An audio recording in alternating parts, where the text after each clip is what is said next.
This is Paul Johnson with the Optimistic American. My special guest today is the past Attorney General of Arizona, Terry Goddard, who's working on an initiative that focuses on politics and money. In fact, it's about trying to get dark money out of our political system.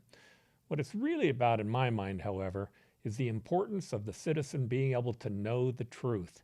If you don't know the truth about your government, we're going to have a hard time being able to save democracy. Anyway, take a listen to the show. I think you'll enjoy it.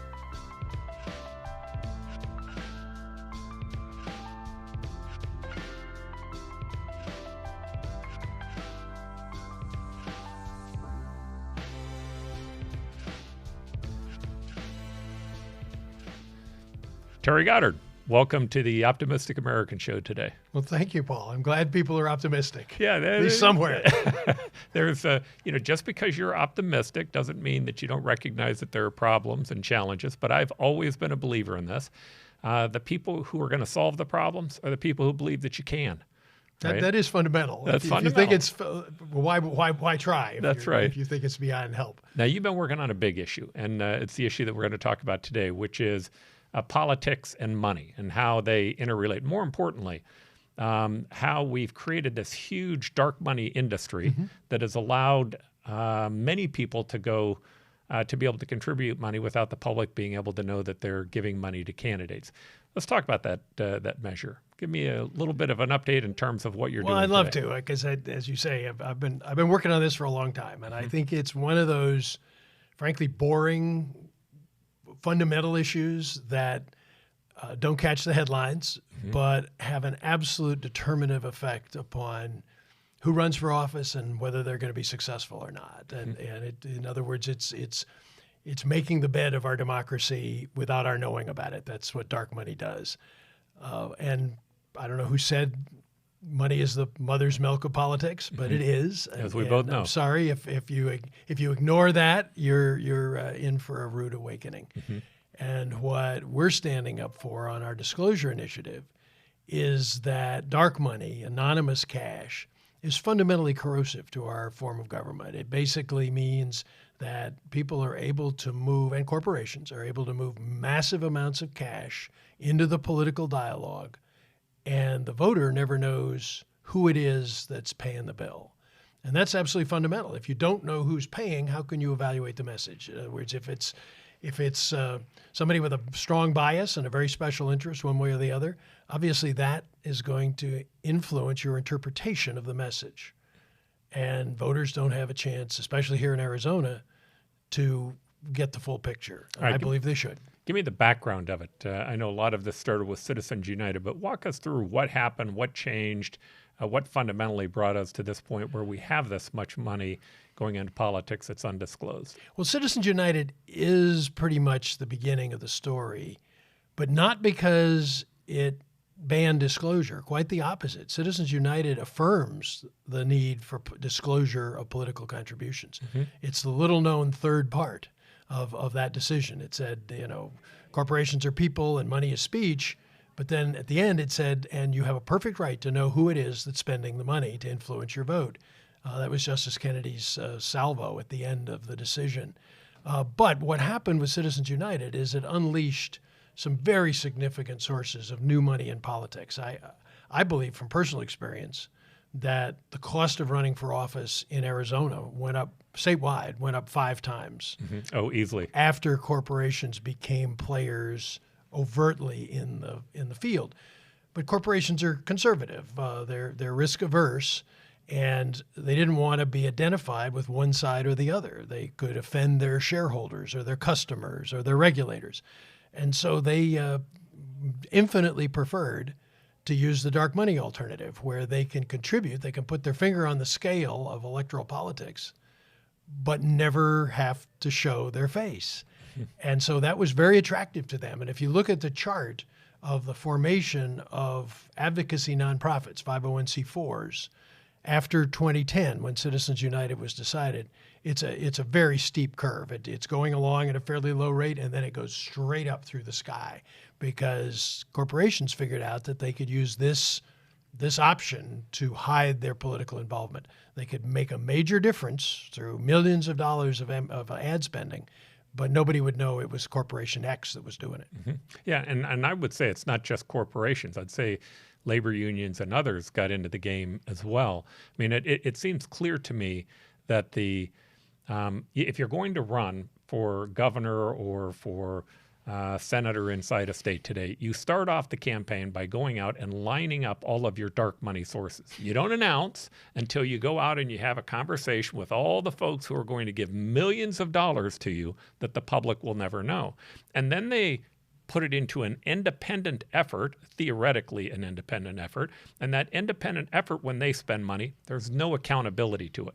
So now that a separate group of money can go after your opponent and just blast them with no accountability. You can lie about them, you can say anything that you want about them, and they do. I mean, this isn't like theoretical. No. This is what happens. So it'll be, it may be a corporation or a labor union group that goes out and forms Better Neighborhoods for Phoenix, right? And then they end up becoming these attack dogs onto the opponent. So now the candidate who is actually running against them, the one who's the beneficiary of the one who lined up this money, doesn't have to look like they're the one saying all the terrible negative things. The reality is it's made us much less accountable. It's made us much nastier. Mm-hmm. I think that's a really critical point, because we need to talk about accountability, about responsibility, because what dark money does is it severs the accountability from the contributor. So you're Corporation X and you want to put a lot of money into a particular race, but you want to do it secretly. So by the time it's gone through the dark money shield, you don't really care what they say. Mm-hmm. And you're absolutely right, Paul. It is 90%, and that's conservative, probably much higher than that, negative, because the person running the dark money organization has only one mission. That is to destroy the mm-hmm. opponent. And most of the times that mission is fulfilled not by saying nice puffy things about the person you support. It's by saying anything you can think of to denigrate the opponent. And they will do it, and they don't have any accountability, because who knows? They have no reputation to protect. I mean, Corporation X is sitting back there in the shadows. They do. They have customers. They have shareholders. They have people that would criticize them for taking let's say, a blatantly false or a blatantly derogatory attack on an opponent. But they don't have to worry about that because nobody knows they're involved. Mm-hmm. And we've seen this in Arizona. It's been major corporations hiding in the shadows and attacking candidates successfully. And if the voters had known who it was that was involved, I guess two things would have happened. A, if they'd known who it was, they would have evaluated the ads in a very different way. They would have been much more critical of the sports. But the other part is that company never would have put their name on an ad that was derogatory, in this case, of a black woman. Mm-hmm. Yeah, I think back to my own campaign, and instead of trying to think about, everyone else, I think about my own accountability. It's very easy when you're a candidate to lose where that line is, right? The line of, where am I being too negative? Where am I not being fair to the oppositionists? It's very easy to lose. Now, compound that with a consultant who usually has no line, right? Their line disappeared. Their line went away as soon as they took that job. A long time ago, right? And so they want you to push that line. But plus, they know the negativity works. That's Unfortunately, voters respond to that. I had a consultant who told me this. I will never forget it. She said, look, here's what takes place. She said they called it the Amygdala Hijack. The idea is this, that if you can terrify your group, the people that you represent, about the opposition, if you can get them so terrified that they believe that they would be in an existential crisis because of the opponent, once that amygdala takes over, there's no rational part of the brain that the other side's going to be able to appeal to. And so rational debate begins to fall away. Now, the advice of this person was, that's what we need to do. We need to go get our base. We need to lock them up, make certain that they're terrified, so that we can then go compete for the center. It was a very cynical way of looking at it. Like I said, consultants, they lost their line a long time ago.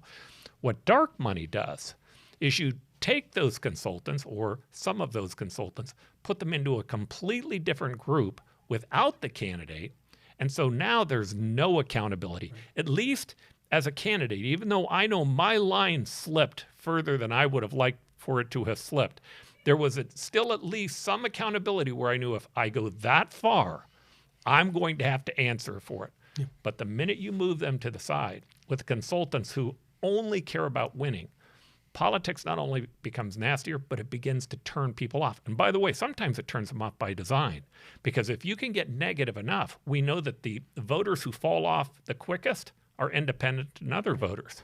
But think how many people today will say, I don't want anything to do with politics. They're all crooked. They're all sleazy.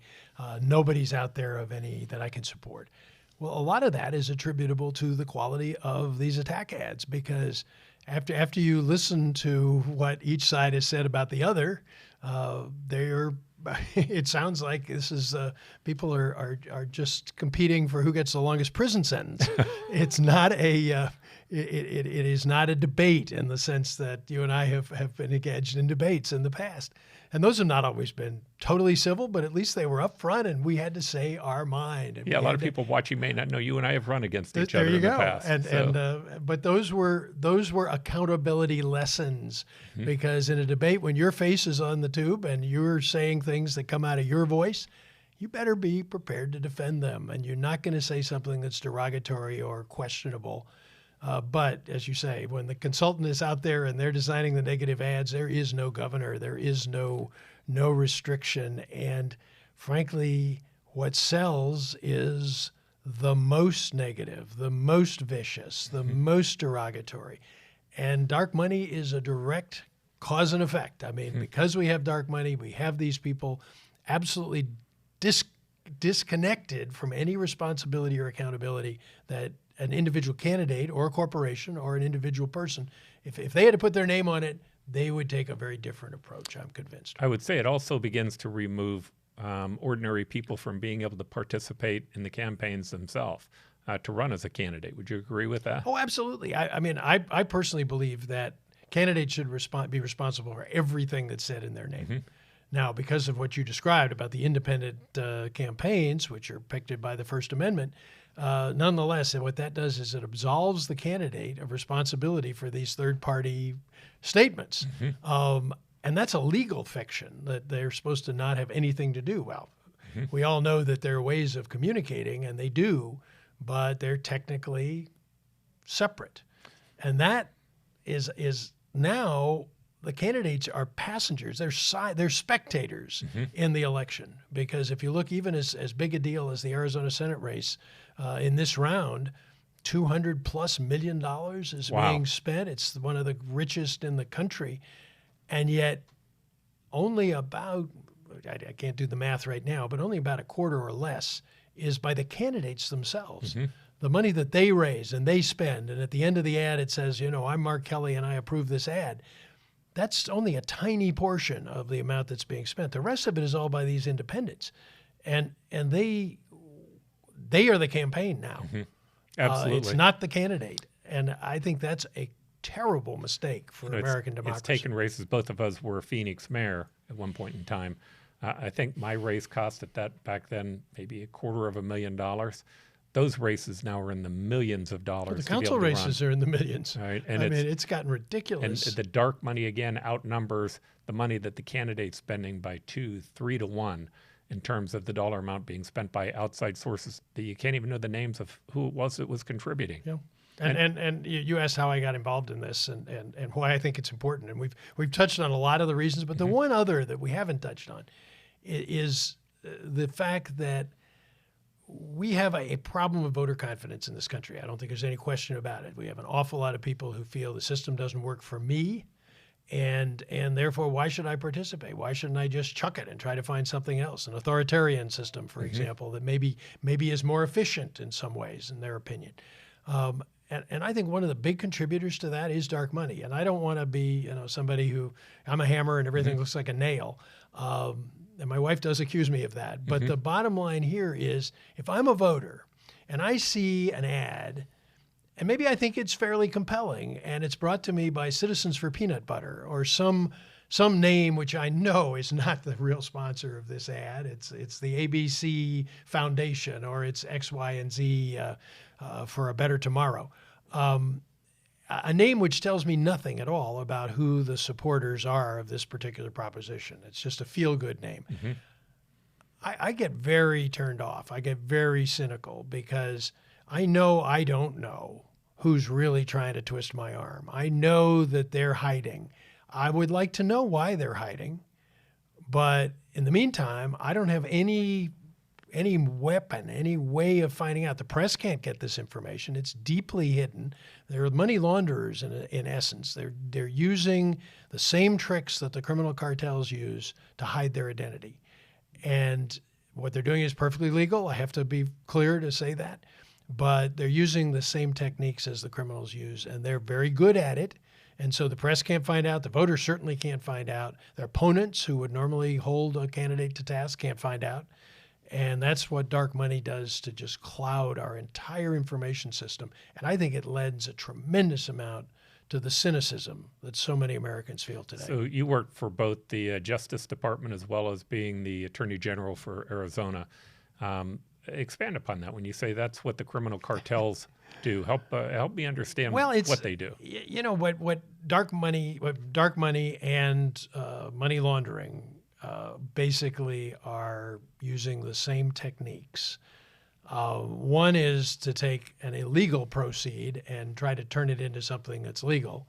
The other, of course, is illegal from the beginning to end. That's the dark money proposition. I don't want to try to claim that it's illegal. It is not, but it is. But by the techniques that are used, I've spent 8 years of my life as Arizona Attorney General, sort of looking into how cartels launder their profits and move them in from the United States into Mexico. One of the ways is they have to disaggregate large amounts of money and make it smaller amounts that fly below the disclosure radar, which is $10,000 in the banks, and I believe $5,000 in money transmitters. So they'll do a lot of transmissions at $499.9. They'll do a lot of things that are just under the disclosure limit, and then they'll reaggregate them. Okay, dark money does the same thing. They will have all kinds of intermediaries, cutouts, if you will, who the trail of the cash is very bewildering by design, because you don't want law enforcement to trace it back to where it came from. So money that we saw in drug transactions and in human smuggling would go to the Caymans. It would go to very often to China, and then come bouncing back in different denominations to different receptions. And we had to use very sophisticated algorithms and just statistical analysis to try to figure out, well, okay, who's doing large transactions to the same destination in approximately the same amount of money? And then that leads you to the next stage as to who is it and why are they doing it. Sometimes it was legitimate, but usually if they were doing it enough, it was criminal. Well, that's exactly what dark money is doing. They break it up into small parts. I've found a number of offshore connections in some of the dark money organizations where it goes to the Caymans or to the Bahamas and then comes back into the United States. Well, why did it do that? I mean, there's only one reason, and that's you want to throw any pursuer off the track.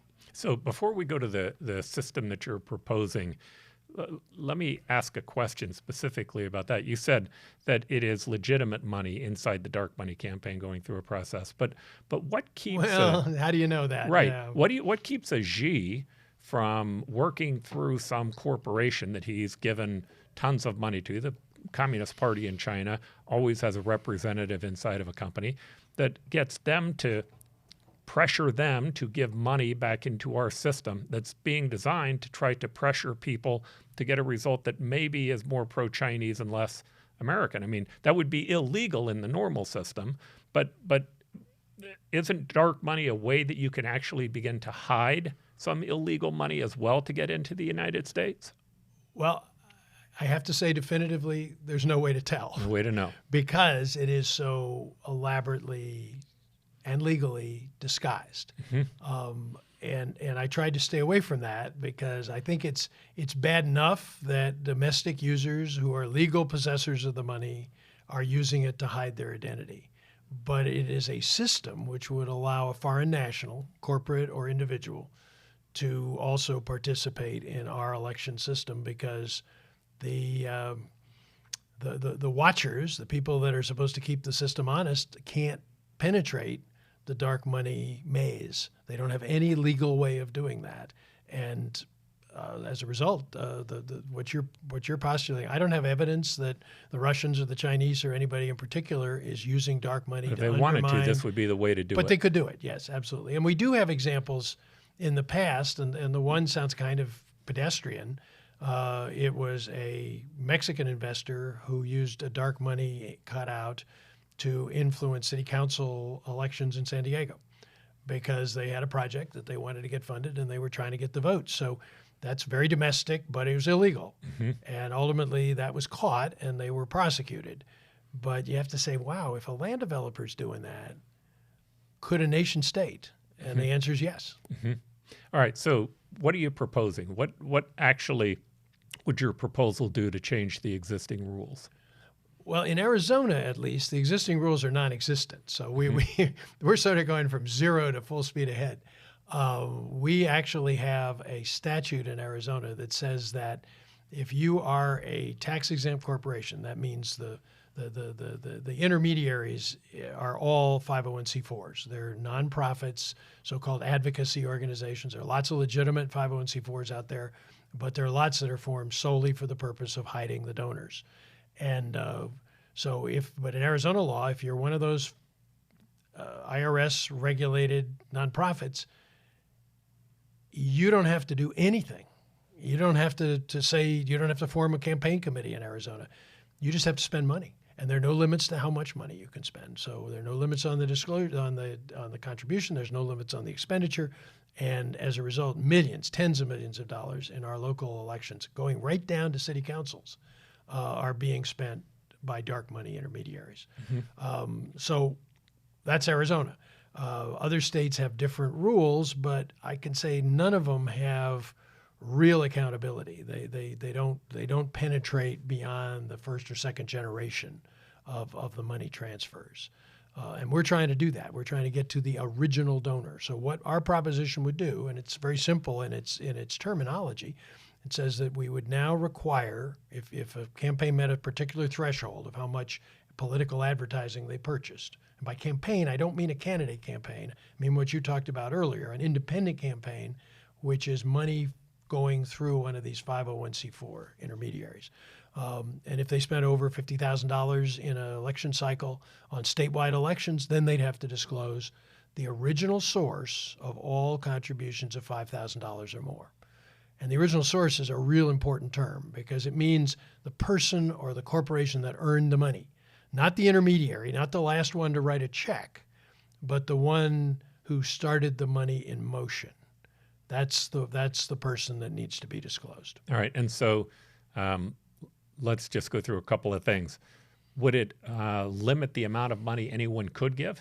No. That's Citizens United spoke very strongly to that, and we're not challenging that part of the equation. Only the identity of the actual source of the money. All right. So there's no limitation on how much a person could give. It's just that money would have to be disclosed, and only if they were over $5,000. That's right. Those are the 5,00001 would be the trigger point. So the biggest complaint that I've heard is that, and I guess I should disclose to the audience, I'm one of your co-chairmans on the campaign. So hopefully you have an interest. I'm not objective. I admit to this. I think this is so we can call them scoundrels. Is that all right? To me, I think it's cowardice. The idea that people give money. I've made this comment before. We know the Koch brothers have been one of the groups that have given money into the system through this dark money campaign. And my answer to that is, I probably have a lot of areas where I agree with the Koch brothers. I'm a free market guy. I believe that. But I also believe that it's important to go defend those ideas. And if you're giving money, it'd be nice to know, well, is this because you're a free market person, or because you have a zoning case, or because you have a very specific piece of legislation that you're trying to get voted on? Because those are different concepts. If you want to go defend that you gave it because of a zoning case, good. Go give that a shot. See how that works for you. It usually doesn't go real well. In that particular case, though, the neighbor should have a right to know. the people who are involved with it should have a right to know. That's what's taking place on this, is that there's somebody pushing special interest legislation. Evaluate the message in light of the messenger. I think you're right, a right to know. Now, their argument is that it suppresses free speech, that what happens is that people, because of the culture that's been developing inside of our country, could end up being harmed or being targeted because of the contribution that they've given. How do you respond to that? A number of ways. The first is just to deny it. It doesn't. It is not, and the Supreme Court has been very clear about this. Contributions to an advertisement are not speech in the constitutional sense. This is the size of your megaphone that we're talking about. It's not your ideas. And so everybody has a right to express their ideas and to do it anonymously if they'd like, but they don't have a right to go out and buy $1 million worth of advertising to try to coerce their fellow citizens into doing something and remain secret. That's what the court has said over and over again. Justice Scalia is the one that I usually quote, because in a 2010 case, not Citizens United, but one decided the same year. The most conservative justice. Or absolutely the most conservative justice. And he said, and I think he's exactly right, that standing up for your opinions is a price we pay for our democracy. And people could criticize us for our opinions, and they will. But he, for one, didn't want to be on a Supreme Court that made campaigning secret. He said that does not resemble the home of the brave, which is a resonant last line that we come to a lot because it doesn't. Barry Goldwater, other conservative voices have been very, very strong on personal responsibility. You state your opinion, you take your licks, and that I think is the hallmark of our democracy, and it's very important that you have personal responsibility. All the things that we've talked about before. That's my opinion. I believe in it. I stand behind it. And a lot of the cases are going to end up being exempt because, I mean, you know, I saw one of the cases involved someone on a human rights issue being gay, but but at the end of the day, if it's under $5,000, well, yeah. I mean, let's talk technical. I'm trying to say in the big picture. You know, I think disclosure is simply an affirmation of a democratic debate, and making sure that when you're debating, the audience knows all the particulars. And as you said, you need to know who the messenger is as well as what the message is. But our proposition has a number of protections because I'm sensitive to the fact that some people don't quite have that same opinion. So we start at $5,000. That's a pretty large exemption, in my opinion, for who doesn't get disclosed. You've got to be the original source of a campaign contribution, a contribution that goes specifically to buying advertising. So it can go to the nonprofit for administration or for a variety of other things and not be disclosed. But if it is tracked to a political ad, then those are the ones that we want to see disclosed in particularity. So it's only a particular part of the income stream of any organization that's been doing dark money work. It is, and I think this is critically important, the donor has the opportunity to opt out. I mean, the person soliciting the money has got to tell them, hey, it's possible that your donation your identity will be disclosed. And you have, in this case, we put in the statute 3 weeks to decide whether or not you want to restrict it so that my money can go to this organization, but it doesn't go to buying political ads. If it doesn't go to buying political ads, you don't get disclosed. And so I think we've got a very important distinction there that protects the donor. No, I think it's a huge benefit. You know, I know there are a lot of shareholders who have deep concerns about the idea that their money's being used for political ads when that's not why they were contributing. That's not why they were involved. Yeah, and so we want to make sure that money is that the donor has the clear understanding that his money would be used for political ad, and that as a result they could have their names disclosed to the public. And I think that's so that. And then we have one other option, which is if you really feel that you or your family are going to be threatened physically because of the disclosure. We have a provision that you can appear before the Clean Elections Commission and request an exemption. So I think we've covered everything about the harassment argument that we can. And it's I don't want to say that it's not a real threat. It's not a real concern. But it is the one that our opponents use the most often. Yeah, the dark money sources that are opposing us getting rid of dark money, what I've seen from them is, for the most part, they're not concerned about harassment. That's a rouge. They're concerned about the idea that that they've been giving large sums of money. They've been able to influence the system disproportionate to what they should be able to influence the system, and they want it to be just our little secret. Mm-hmm. And it's more effective for them doing it that way. The idea that you can, if you decide that you want to go give money to affect a city council race, and you decide that you're going to do that so you're going to get your zoning case done, it is a guarantee. If I'm not disclosed, I'm going to be much more effective, and I'm going to be much more able to attack the opposition to my case without anybody knowing that I'm doing it. It's an unfair advantage. And zoning cases are just what you see at the local level. But almost every piece of legislation that's done at the federal level, at the state level, at the city levels, it always involves some exchange of money. People are making money off zoning cases, but they also make money off of road contracts and off of legislation that changes the way that our military works at the federal level. Knowing who's giving that money is an important part of the process. I think that politics is a lot like economic markets. There's a really good book called Political Industry. I don't know if you've seen it yet. No. It advances another cause that both of us have been involved with, which is changing the election system to getting rid of the partisan control at the primary level.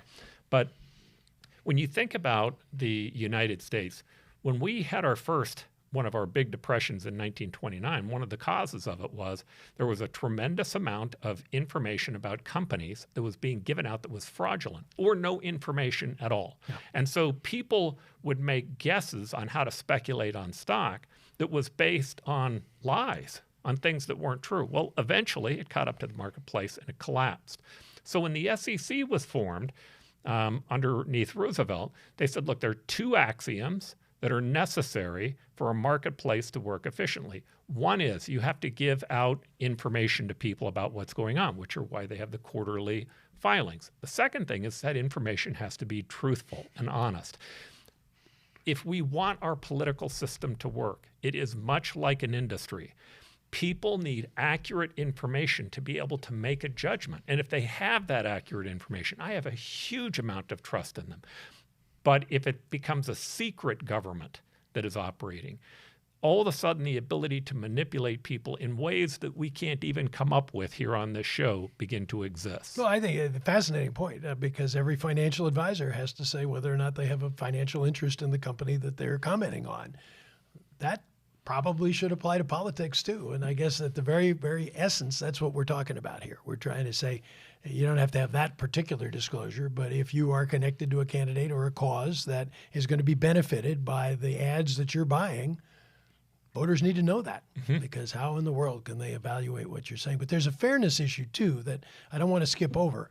And that is that here in Arizona, if you give $50 or more to a political cause, be it a candidate or a proposition, you've got to disclose your name, your home address, and your employer. And there's a very small group, and what the dark money advocates who are talking about harassment and so on are protecting who use the dark money route. And they don't have to do that. So they're protecting a privilege which applies to only a very small number of corporations and individuals who decide that they want to play this way. And so just basic fairness says we all should play by the same rules. We all should have disclosure. Mm-hmm. Yeah, I enjoyed the comment that you made about a fellow citizen that we have that was an Iranian citizen.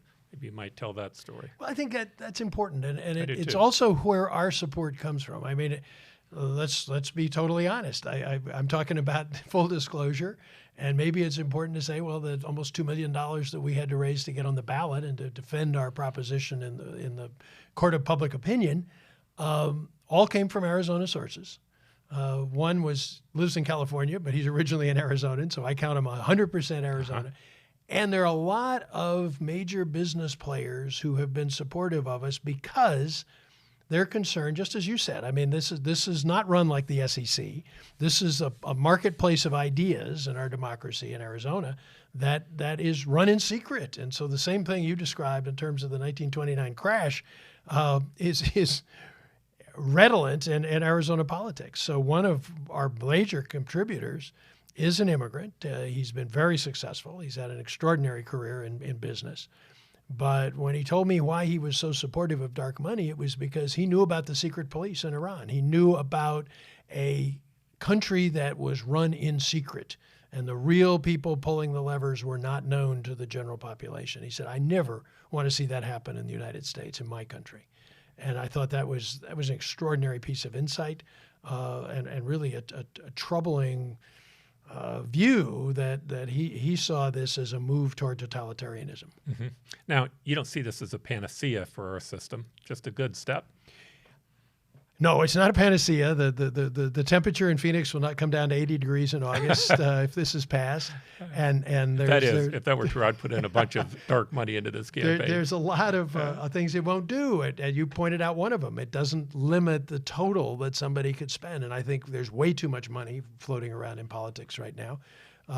But it does do the thing that we can do legally, and that is to require full disclosure. One of the things Justice Kennedy said that I thought was incredibly insightful was, as I mentioned, he said in the Citizens United opinion that there was no constitutional reason to bar disclosure of political contributions. He did not see any First Amendment issue there at all. It was not chilling free speech, which is what the Citizens United advocates were trying to say it did. The same thing that some of our opponents do here. But Kennedy, in the opinion, said, and this is in 2010, he said that the flow of information is so fluid. There is nothing to stop disclosure to be instantaneous. As soon as a check by a contributor hits the bank, we have the technology to make it disclosable. And he said it's a very naive opinion in many ways, because he basically said because we can disclose, his assumption was we will. And then just a year before he stepped down from the court as one of the justices, he did a very troubling, to my opinion, press conference. And that basically said, I was wrong. I thought that there was a robust system of disclosure in this country, both at the state and the federal level. And now, after writing that opinion, and this is 10 years later, I find that there isn't. That it's pathetic, that there is no real disclosure that's required for political contributors. And I was frankly wrong in my opinion, which was that the system would police itself. That full disclosure, there would be more money because Citizens United opened up the coffers of corporate America to make political contributions. He understood that. He's no dummy. Mm-hmm. But he said, the flip side, I always thought, this is Justice Kennedy speaking, would be full disclosure, that there would be more money, but it would be honest as to its source and voters could make their own decision. I was wrong. It is not true in the country. And that's here in Arizona, we're trying through this initiative to make Justice Kennedy's original dream come true. Yeah, and I do think it'll be a spark for what happens in the rest of the country. This may be a little bit of a libertarian bent, but I have no problem with people contributing as much money as they want. But I do believe that once you have to disclose it, it acts as a governor all by itself. Once people know, hey, if I go contribute this large of a sum of money to this candidate, it's probably going to have a negative effect on the candidate, they give less naturally. So just by itself, I think it's helpful. Now, the idea that you have somebody who's giving $100 or $500 or $1,000, I just don't see where that really matters, right? It to me, which is why I think the 5,000. Well, the aggregate it matters, but it doesn't matter for the purpose of disclosure, in my opinion, because what we want to know is the folks who want to put their thumb on the scale and push down. Individually.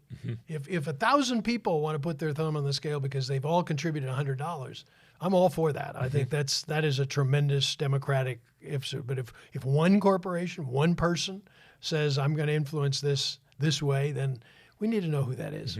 Yeah, and again, I do think that it comes down to We know that we're challenged and threatened right now with people who are starting to wonder whether or not democracy is something that we ought to leave in place. They're much more willing to abandon it and leave it for measures that would help them get the things done that they want to get done. And oftentimes, that's because they believe that through cheating or non-disclosure or through other means, other people are getting their way.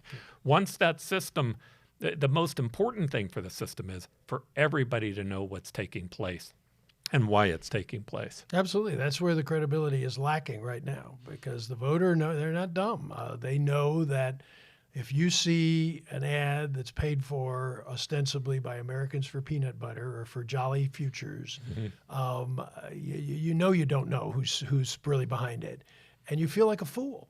One of the things I try to do often is to anticipate what the people in favor of dark money would be saying. And we don't find people on the street, and we're passing petitions and we're talking to voters who say, well, I really think that this is a good system, that not telling the voter who is behind the ads is perfectly healthy. I, for one, don't want to know who it is that's trying to influence my vote. I've never heard anybody say that, not one. And frankly, I don't think anybody could with a straight face. I mean, excuse me, I don't want to know who it is that's trying to influence me.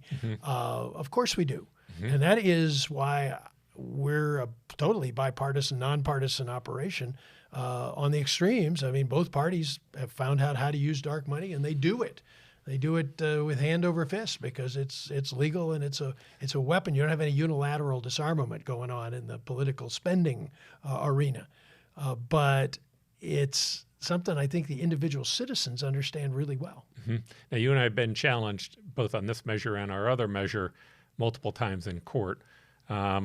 You've already been challenged 4 or 5 times on this measure in court, of which you've been successful. What do you think the challenges are going to be? Oh, we know they're coming. If it's successful. We know they're coming. And it'll start with what you said earlier, that this is somehow an invitation to harassment. I believe because of the provisions that are in the proposition, we can diffuse that very, very, very quickly. It will say that it's banned by the First Amendment because it chills speech. That was argued in Citizens United, and the court very affirmatively said no. That the Constitution does not give you a right to hide if you're a political contributor. Words that I live by. And the last thing they're going to probably do is they'll go to a decision a year ago by the Supreme Court, named after the Attorney General of California, named Banta. And that decision basically said it was unconstitutional for the California Attorney General to require every nonprofit, every charity, to disclose all of their contributors every year to the Attorney General. It was a separate obligation that had to do supposedly to stop nonprofits from cheating on the tax-exempt status. Well, that really does not have anything to do with what we're trying to do here. There's no mention of political speech in the Banta decision. It was an overreach. I would agree. It was the Attorney General in California had not brought one case based upon the information, the truckloads of information that they gathered about every nonprofit, many mainline charities, and ultimately one of the dark money groups. I ultimately challenged them, Americans for Prosperity. But it was not over political speech. It was about, do you really need this money? And the court said, no, if you think somebody is cheating on their nonprofit status, you can do a subpoena and you can get their records. You don't need everybody's records. So I don't think there's any real connection between the Banta decision and what we're doing here to try to make political contributions for media advertising disclosable. All right. So how much are you getting paid to do this effort? You mean to talk to my wife. I think it's cost me dearly in time and in resources, but I think it's worth it. How many years have we been doing this? Well, 2014 is when it started. 2016 was the first effort to get on the ballot that you were heavily involved in. 2018 was another try that unfortunately ran into a legal hurdle that I won't talk about for a minute because I think they were wrong. But 2020, COVID interrupted our efforts. And now in 2022, after 6 years at least of active involvement, 8 years if you're talking about all the planning that went into it, It's a lot of time in both of our lives. Yeah, a huge amount of time, especially of yours. And I want to make certain I'm real clear on this. You haven't been paid anything. Oh, for well, your I thought efforts. I made that and you've clear. put some and money, my wife will make it clear if I didn't. and you've put quite a bit of money into this effort out of your own pocket, correct? That is correct. That is correct. But when you think something is worthwhile, and you're guilty of this as well. You put your time and your treasure into trying to see it through. And I guess if nothing else, I'm very stubborn, and I wanted to make sure that this was an idea that I thought had significant merit. It could, in fact, in a very significant way, change the way we do politics, at least in Arizona, if not ultimately in the country. And I thought it was worth doing. Yeah, it's hard for people to see this, but I think there is no greater place to sacrifice your lives and your fortune for than this country. And that's, at the end of the day, really what we're talking about. It is, and when you see a problem, and again, I know you're guilty of this as well, you see a problem and you realize you have the capacity to at least make a small difference on curing that hurt. I do think you have an obligation to step up. Mm-hmm. All right, so you were mayor, you were attorney general, you've been involved in politics for a long time. Would you recommend it today to other people to run? I do, simply because I think we need talent to step forward, because the alternative is the exploiters and the totally consumed by single cause folks will step into the vacuum. So where we get the Everett McKinley Dirksons and the John F. Kennedys and the other leaders that have sacrificed so much to be in public life in the future, I don't really know, because that's one of the reasons I'm so passionate about dark money's tendency to disparage somebody regardless of the facts. That makes an intelligent person with a business career and much to sacrifice so much less likely to step forward and take a shot at political life. Because some of these wounds are permanent. Some of these attacks are incredibly enduring, and you don't just walk away from it like it was a summer in the Bahamas. It's not. And I think we've turned it into the kind of blood sport. Politics has always been tough. Political disagreements have always been hard. But in this country, for over 200 years, we've basically been able to do it civilly. We've been able to have power shift without war and without shots being fired. We've understood that the system and the law is more important than the individual. And I'm afraid one of the things I see happening right now is that we're losing that sense of direction, and that makes it far harder for people of talent to step forward. So I'm still optimistic in the name of your show, but I do think we put incredible impediments against quality folks with a wide range of experience stepping into the political life, and we should not do that. And dark money is one of the big impediments. So let's get rid of that. You? I would do it again. I'm not sure I would have my son do it. Yeah, I understand that one. Which is it's because I feel, I've got the calluses. You do too. Yeah. I mean, that's and I understand that when somebody just blasts the hell out of you, you have to shake it off, and hopefully you don't think that's about ideas. It's not about your personality, and it's about not your worth as a human being. But it's hard to make that distinction, and I know some people never do. I was trying to console somebody the other day who was just blasted in the newspaper, I think very unfairly. And he said, well, I think I've learned that that's the price you pay for being involved in political activity. And I have to say, well, to some degree it is. And from Washington's time to today, we've had vicious words said in politics. And sometimes it's been done by secret messengers. Mm-hmm. All I can say is those of us who care about this system need to stand up against it and keep trying to hold back the darkness. Yeah, well, I came from a little different place than you did. I feel like I was very lucky to have ended up in politics just with my economic background and the neighborhood that we came from. I remember one time I was sitting there with Jerry Colangelo, And it was right after you had left and I had become mayor. And he was yelling at me over the basketball arena. And as he started yelling at me, I started kind of laughing. And he goes, "What are you laughing about?" I go, "I never imagined I'd actually be in a room where somebody as big as you could be yelling at me like this." So to me, it was bring on your worst. It was the greatest Hit me again. Greatest gift I ever had. I loved every moment of it. I do think there's a calling for us today.